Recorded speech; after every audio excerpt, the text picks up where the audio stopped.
شہریار بادشاہ اور اس کے بھائی کی کہانی۔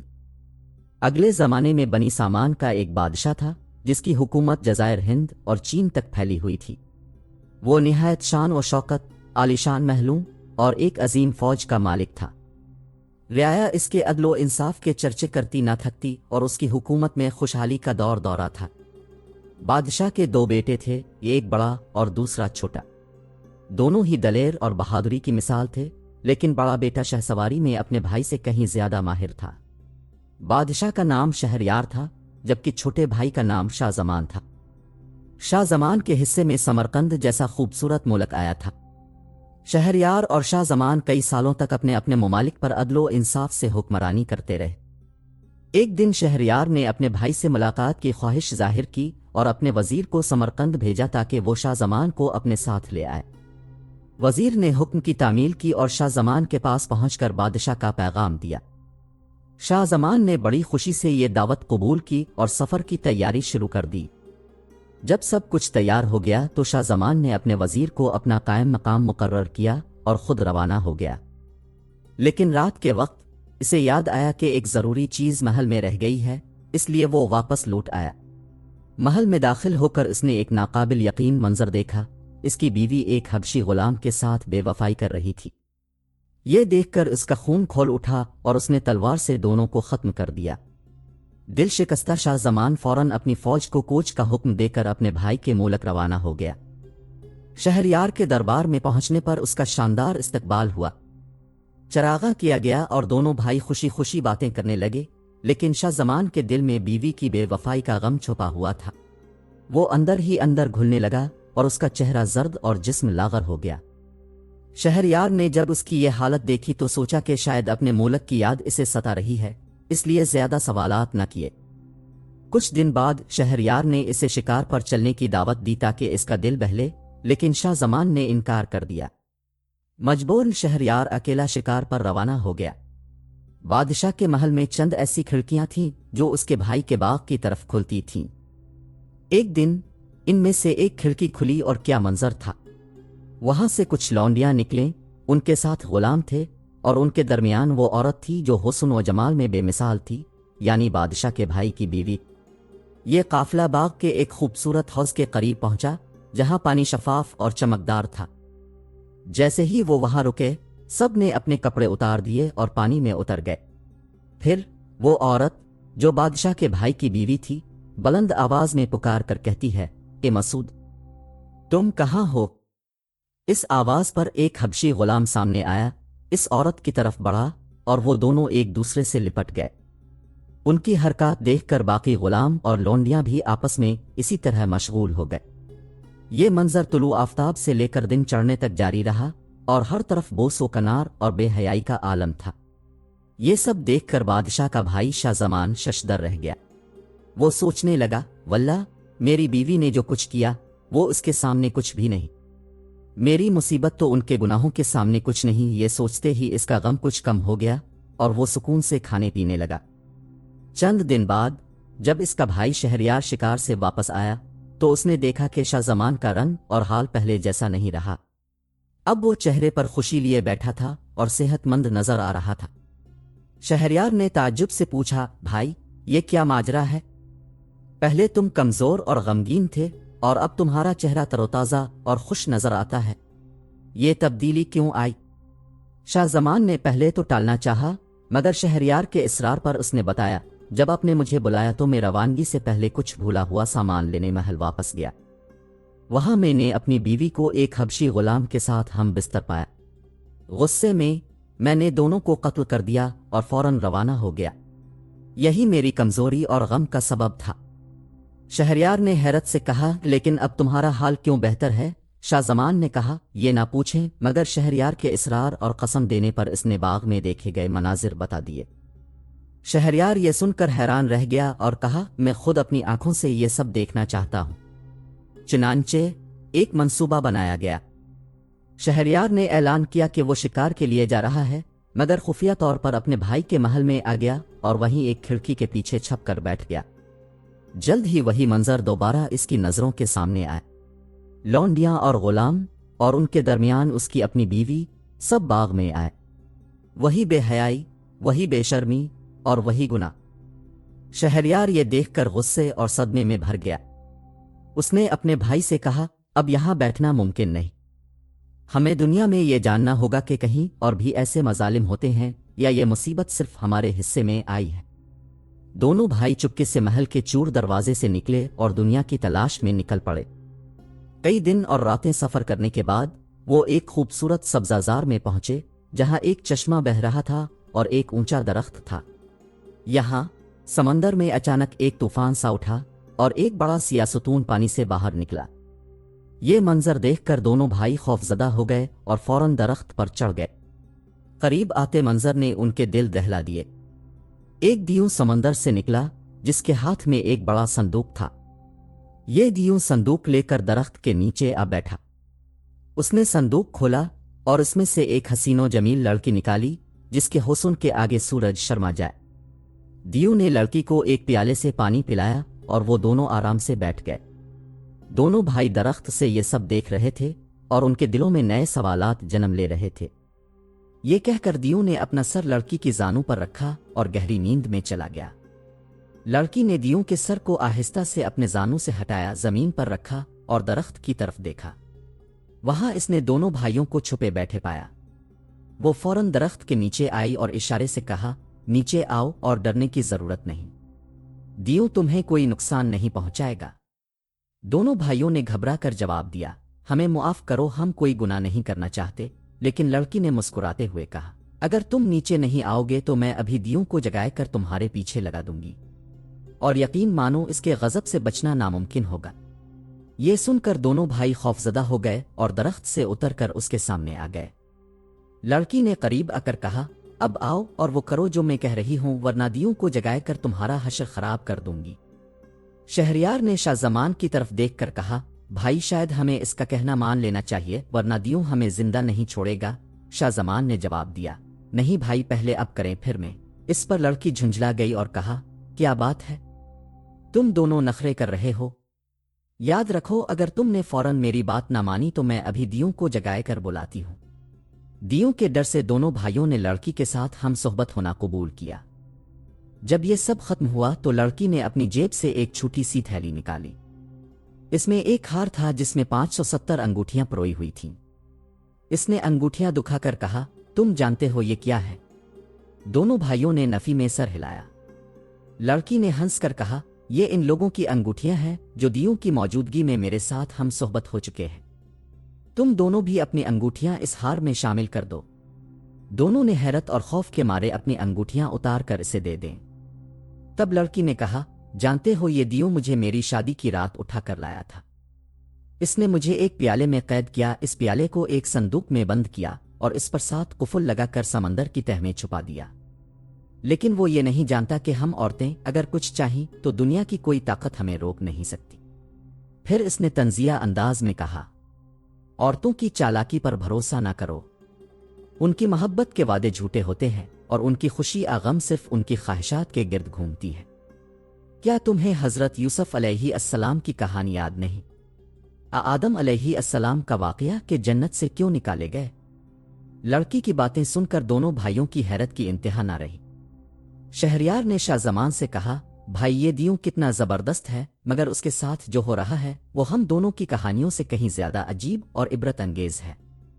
دونوں بھائی وہاں سے پلٹے اور شہریار کے محل میں واپس آ گئے۔ شہریار نے آتے ہی اپنی بیوی، لونڈیوں اور غلاموں کو قتل کروا دیا۔ اس کے بعد اس نے فیصلہ کیا کہ اب کسی عورت پر بھروسہ نہیں کرے گا۔ اس نے ہر رات ایک نئی لڑکی کو محل میں بلانے اور اگلی صبح اسے قتل کر دینے کا حکم دیا۔ یہ سلسلہ 3 سال تک جاری رہا۔ رفتہ رفتہ شہر خالی ہو گیا، کوئی بھی اپنی بیٹی کو وہاں رہنے نہیں دیتا تھا اور کوئی نوجوان لڑکی محل کے لیے دستیاب نہ رہی۔ ایک دن بادشاہ نے اپنے وزیر کو حکم دیا کہ وہ کسی بھی طرح ایک اور لڑکی کا انتظام کرے۔ وزیر نے شہر چھان مارا مگر کوئی لڑکی نہ ملی۔ وہ مایوس ہو کر گھر لوٹا اور بادشاہ کی سختی کے خوف سے دل ہی دل میں لرز رہا تھا۔ وزیر کی 2 بیٹیاں تھیں، بڑی کا نام شہرزاد تھا اور چھوٹی کا نام دنیازاد۔ شہرزاد نہ صرف غیر معمولی خوبصورتی کی مالک تھی بلکہ دانشمندی، علم اور حاضر دماغی میں بھی اپنی مثال اب تھی۔ اس نے دنیا کے مختلف قصے، پرانے بادشاہوں کی کہانیاں اور گزشتہ قوموں کے حالات پر مبنی بے شمار کتابیں پڑھ رکھی تھیں۔ مشہور تھا کہ اس کے کتب خانے میں 1000 سے زیادہ کتابیں تھیں اور ہر کتاب میں علم و حکمت کے موتی چھپے تھے۔ ایک دن شہرزاد نے اپنے والد کو غیر معمولی حد تک غمگین پایا۔ اس کے چہرے پر فکر اور آنکھوں میں پریشانی تھی۔ شہرزاد نے قریب آ کر نرمی سے پوچھا، ابا جان آپ اتنے مغموم کیوں نظر آتے ہیں؟ آخر کیا بات ہے جو آپ کو اندر ہی اندر کھائے جا رہی ہے؟ وزیر نے ٹالنے کی کوشش کی مگر بیٹی کے اصرار پر کہہ دیا، بیٹی تم جانتی ہو کہ ہمارا بادشاہ کس قدر سنگ دل ہو چکا ہے۔ وہ روز ایک نئی لڑکی سے نکاح کرتا ہے اور صبح ہوتے ہی اس کی جان لے لیتا ہے۔ شہر میں کوئی لڑکی باقی نہیں رہی اور اب اس نے مجھے حکم دیا ہے کہ اگر میں روز ایک لڑکی پیش نہ کروں تو میرا سر قلم کر دیا جائے گا۔ شہزاد نے غور سے سنا اور بولی، ابا جان اب مجھے بادشاہ سے نکاح کے لیے پیش کر دیجیے۔ تو میں اپنے علم و حکمت سے بادشاہ کے دل میں رحم پیدا کر دوں گی اور یہ ظلم ختم ہو جائے گا۔ اب پھر میں ان بے گناہ لڑکیوں کے لیے قربانی دے کر ان کو نجات دلاؤں گی۔ یہ سن کر وزیر کا رنگ فق ہو گیا۔ وہ اپنی بیٹی کو ڈانٹتے ہوئے بولا، شہزاد یہ تم کیسی باتیں کر رہی ہو؟ کیا تمہیں معلوم نہیں کہ اس کی سنگدلی کے آگے کوئی نہیں ٹک سکتا؟ میں اپنی بیٹی کو موت کے منہ میں کیسے دھکیل سکتا ہوں؟ تمہاری یہ خواہش میرے دل پر پہاڑ بن کر گر رہی ہے۔ شہزاد نے نرمی سے کہا، ابا جان میں نے سوچ سمجھ کر یہ فیصلہ کیا ہے۔ کیا آپ نے نہیں سنا کہ بڑا مقصد حاصل کرنے کے لیے بڑی قربانی دینا پڑتی ہے؟ میں اپنے علم اور ہوشیاری سے بادشاہ کے دل میں تبدیلی لا سکتی ہوں۔ وزیر نے بے بسی سے سر ہلایا اور کہا، بیٹی ضد مت کرو، میں تمہیں ایک کہانی سناتا ہوں، شاید تم سمجھ جاؤ کہ انجام ہمیشہ مرضی کا نہیں ہوتا۔ کہیں تمہارا حال بھی وہ نہ ہو جو گدھے اور بیل کا کسان کے ساتھ ہوا تھا۔ شہزاد نے تجسس سے کہا، ابا جان وہ کہانی کیا تھی؟ ضرور سنائی۔ وزیر نے کہا، سنو یہ کہانی تمہیں سوچنے پر مجبور کر دے گی۔ بیل اور گدھے کی کہانی۔ ایک سوداگر تھا جو بے پناہ دولت اور کئی مویشیوں کا مالک تھا۔ خدا نے اسے یہ خاصیت عطا کی تھی کہ وہ جانوروں اور پرندوں کی زبان سمجھ سکتا تھا۔ سوداگر کے پاس ایک بیل اور ایک گدھا تھا۔ بیل کھیتوں میں دن بھر محنت کرتا، ہل چلاتا اور وزن ڈھوتا۔ دوسری طرف گدھا اپنی عیش و عشرت میں مگن رہتا، صاف ستھری گھاس کھاتا اور کبھی کبھار مالک کی سواری کے لیے استعمال ہوتا۔ ایک دن بیل نے دیکھا کہ گدھے کی حالت کتنی شاہانہ ہے۔ وہ جھاڑی ہوئی زمین پر آرام کرتا، نرم گھاس کھاتا اور ہمیشہ تازہ دم نظر آتا۔ بیل نے حسرت سے کہا، گدھے بھائی کیا نصیب پائے ہیں تم نے؟ دیکھو میں صبح سے شام تک محنت کرتا ہوں، ہل جوتتا ہوں اور بدلے میں تھوڑا سا چارہ ملتا ہے۔ گدھا جو اپنی ہوشیاری پر نازاں تھا مسکراتے ہوئے بولا، بیل بھائی تمہاری زندگی کی سختیوں پر مجھے بہت افسوس ہے، لیکن اگر تم چاہو تو میں تمہیں ایک ترکیب بتاتا ہوں جس سے تمہیں آرام مل سکتا ہے۔ بیل بے چین ہو کر بولا، جلدی بتاؤ، میں مزید مشقت نہیں سہ سکتا۔ گدھے نے رازدارانہ انداز میں کہا، کل جب تمہیں کھیت لے جایا جائے تو زمین پر لیٹ جانا اور بیمار ہونے کا بہانہ کرنا، اور جب تمہیں چارہ دیا جائے تو نہ کھانا۔ اس طرح 3 دن میں مالک کو یقین ہو جائے گا کہ تم بیمار ہو اور وہ تمہیں آرام دے دے گا۔ سوداگر ان دونوں کی باتیں سن رہا تھا۔ بیل نے یہ مشورہ مان لیا۔ اگلے دن اس نے بالکل ویسا ہی کیا۔ جب چرواہا بیل کے پاس چارہ لایا تو اس نے چارہ نہیں کھایا۔ جب دوسرے دن صبح کو وہ بیل کو کھیت میں لے جانے کے لیے آیا تو اسے بے حد کمزور پایا۔ چرواہا بہت اداس ہوا اور سمجھا کہ اس کی وجہ یہ ہوگی کہ وہ کل دن بھر جتا رہا ہے۔ یہ خبر اس نے سوداگر کو پہنچائی اور کہا کہ اے آقا بیل آج کام کے قابل نہیں ہے۔ رات بھر اس نے چارہ چھوا تک نہیں۔ سوداگر سمجھ گیا کہ کیا معاملہ ہے اور کہنے لگا، آج بیل کو چھوڑ دو اور گدھے کو کھیتوں میں لے جاؤ۔ یہ سن کر گدھا حیرت زدہ رہ گیا۔ اسے کھیتوں میں جوت دیا گیا اور دن بھر سخت محنت کے بعد وہ شام کو تھکا ہارا واپس آیا۔ بیل نے خوشی سے اس کا شکریہ ادا کرتے ہوئے کہا، بھائی تمہاری مہربانی کی بدولت آج میں آرام کر سکا۔ لیکن گدھا دل ہی دل میں پچھتا رہا تھا کہ اس نے اپنی ہوشیاری کے چکر میں اپنے ہی لیے مصیبت مول لی۔ اگلے دن گدھے نے بیل سے کہا، دیکھو بھائی میں نے تمہاری مدد کی لیکن اب تمہیں ایک خطرہ ہے۔ میں نے مالک کو یہ کہتے سنا ہے کہ اگر بیل کام کے قابل نہ ہو تو اسے ذبح کر دینا چاہیے۔ اگر تم نے دوبارہ بیمار ہونے کا بہانہ کیا تو تمہاری جان خطرے میں پڑ جائے گی۔ یہ سن کر بیل گھبرا گیا اور اگلے دن پوری قوت سے کام کرنے کے لیے تیار ہو گیا۔ جب صبح ہوئی تو سوداگر اپنی بیوی کے ساتھ بیل کے تھان پر گیا۔ اتنے میں چروایا آیا اور بیل کو لے کر جانے لگا۔ جب بیل نے آقا کو دیکھا تو اکڑ کر چلنے اور ری خارج کرنے لگا۔ اس پر سوداگر زور زور سے ہنسنے لگا۔ اس کی بیوی نے کہا کہ تمہیں کس بات پر ہنسی آ رہی ہے؟ اس نے جواب دیا کہ ایک راز کی بات ہے جو میں نے سنی اور دیکھی ہے، اور اگر میں اسے ظاہر کر دوں تو مر جاؤں گا۔ بیوی نے کہا کہ خواہ تم مر ہی کیوں نہ جاؤ، تمہیں اپنی نہیں کی وجہ ضرور بتانی پڑے گی۔ اس نے دوبارہ کہا کہ مرنے کے ڈر سے میں اظہار نہیں کر سکتا۔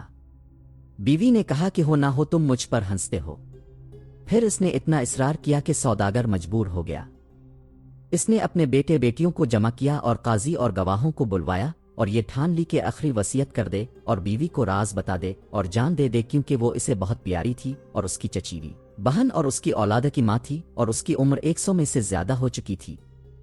اس نے سارے اہل و عیال اور محلے والوں کو جمع کیا اور ان سے کہا کہ میرے پاس ایک بھید ہے، جس کسی کے پاس یہ بھید ہو اور وہ اسے ظاہر کر دے تو اس کی سزا موت ہے۔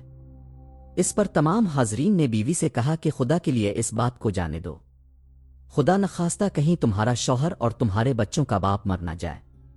بیوی نے کہا کہ اسے اپنا بھید بتانا پڑے گا، خواہ وہ مر ہی کیوں نہ جائے۔ یہ سن کر وہ سب خاموش ہو گئے۔ سوداگر اٹھا اور جانور خانے کی طرف گیا تاکہ وضو کرے اور واپس آئے اور راز کہے اور مر جائے۔ اس کے یہاں ایک مرغا اور 50 مرغیاں تھیں اور ایک کتا۔ سوداگر نے مرغے اور کتے کو باتیں کرتے سنا۔ کتا غصے میں مرغے سے بولا، ہمارا مالک مرنے جا رہا ہے اور تم خوشی سے چہچہا رہے ہو۔ مرغے نے ہنستے ہوئے کہا، ہمارا مالک بہت ناسمجھ ہے۔ دیکھو میری 50 بیویاں ہیں اور میں ان سب کو قابو میں رکھتا ہوں، وہ تو ایک بیوی کے آگے بے بس ہو رہا ہے۔ اسے چاہیے کہ چند چھڑیاں لے اور بیوی کو سبق سکھائے۔ سوداگر نے مرغے کی بات پر عمل کیا۔ اس نے شہتوت کی چھڑیاں توڑیں اور اپنی بیوی کو تہ خانے میں لے جا کر سبق سکھایا۔ بیوی نے فوراً توبہ کر لی اور وعدہ کیا کہ آئندہ کبھی ضد نہیں کرے گی۔ یہ کہانی سنانے کے بعد وزیر نے اپنی بیٹی سے کہا، بیٹی دیکھو ضد ہمیشہ نقصان دیتی ہے، سمجھداری اور حکمت سے کام لینا ضروری ہے۔ لیکن شہزاد نے پورے عزم کے ساتھ جواب دیا، ابا جان آپ کی کہانیاں زبردست ہیں مگر میں اپنی بات پر قائم ہوں۔ میں بادشاہ کے ظلم کو ختم کرنے کی کوشش ضرور کروں گی، چاہے اس میں میری جان ہی کیوں نہ چلی جائے۔ اور یوں شہزاد کی حکمت، دانشمندی اور کہانی سنانے کی مہارت کا وہ سفر شروع ہوا جس نے نہ صرف بادشاہ کا دل بدلا بلکہ ایک نئی تاریخ رقم کی۔ وزیر اپنی بیٹی کو تیار کر کے بادشاہ کے دربار میں لے آیا۔ شہزاد اپنی چھوٹی بہن دنیازاد کو اپنی کامیابی کا راز بتا کر روانہ ہونے سے پہلے کہہ گئی کہ جب وہ بادشاہ کے پاس پہنچے تو وہ اس سے کہنا کہ اگر بادشاہ اپنی ضروریات پوری کر چکا ہو تو وہ ایک کہانی سنا دے تاکہ ان کی زندگی کا کوئی حل نکلے۔ وزیر شہزاد کو بادشاہ کے دربار میں لے آیا اور بادشاہ نے جب اسے دیکھا تو وہ خوش ہو گیا۔ بادشاہ نے پوچھا، کیا تم نے میری ضرورت پوری کر دی؟ وزیر نے جواب دیا، جی ہاں حضور، لیکن شہزاد کی آنکھوں میں آنسو تھے۔ بادشاہ نے جب شہزاد کی حالت دیکھی تو پوچھا، کیوں رو رہی ہو؟ شہزاد نے کہا، بادشاہ سلامت، میری ایک چھوٹی بہن ہے، میں چاہتی ہوں کہ آپ مجھے اس سے رخصت ہونے کی اجازت دیں تاکہ میں اسے الوداع ہو سکوں۔ بادشاہ نے کہا، بالکل، اسے بلوا لو۔ چند لمحوں بعد دنیازاد شہرزاد کے پاس آئے۔ دونوں بہنیں بغل گیر ہو گئیں اور تخت کے پاس بیٹھ گئیں۔ بادشاہ اٹھا اور شہرزاد کی بکارت زائل کی، پھر تینوں بیٹھ کر باتیں کرنے لگے۔ یہی وقت تھا جب دنیازاد نے کہا، اے بہن، کوئی کہانی سنا کے ہماری رات بہتر گزرے۔ شہرزاد نے جواب دیا، ضرور، بشرطے کہ بادشاہ سلامت اجازت دیں۔ بادشاہ اگرچہ رنجیدہ تھا لیکن جب اس نے دونوں بہنوں کی باتیں سنی تو اس نے خوش ہو کر اجازت دے دی۔ شہرزاد نے بادشاہ کی اجازت ملنے پر کہانی سنانے کی تیاری کی۔ اس کا مقصد صرف اپنے اور اپنے شہر کی جان بچانے کا تھا اور اسی طرح وہ اپنی کہانیوں کے ذریعے بادشاہ کا دل جیتنے میں کامیاب ہوئی۔ کہانی کا کیا ہوگا؟ کیا شہرزاد بادشاہ کے دل میں رحم پیدا کر سکے گی؟ آئندہ کے لیے تیار رہیں۔ یہ سوال ایک نئے مرحلے کی طرف اشارہ کرتا ہے جہاں شہرزاد کی کہانیاں اس کی زندگی اور اس کے لوگوں کی تقدیر بدلنے کا وسیلہ بن سکتی ہیں۔ بادشاہ شہریار، جس کی شخصیت میں سرد مہری اور درندگی کا غلبہ تھا، شہرزاد کی حکمت اور دانشمندی کے سامنے کس طرح جھک جائے گا؟ کیا اس کی کہانیاں واقعی اس کا دل نرم کر پائیں گی؟ یا وہ پھر بھی بے رحم رہیں گے؟ اگلی ویڈیو میں دیکھیں کہ شہرزاد کس طرح بادشاہ کے دل میں رحم پیدا کرنے کی کوشش کرتی ہے اور کیا وہ اپنی اور دیگر لڑکیوں کی زندگی بچانے میں کامیاب ہو پاتی ہے۔ ایک نیا راز اور ایک نیا موڑ آپ کو منتظر ہے۔